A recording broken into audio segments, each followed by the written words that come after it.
Selain membuat pedestrian di bahu kiri dan kanan jalan, jembatan Ampera yang merupakan ikon kota Palembang kini dipasang jam analog seberat 300 kg.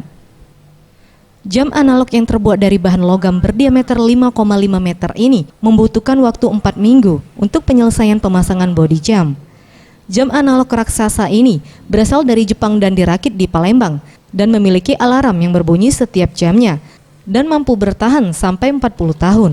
Di waktu malam hari, jam tersebut akan menyala terang dengan dominasi warna merah yang dapat terlihat dari jarak pandang mencapai 3 km.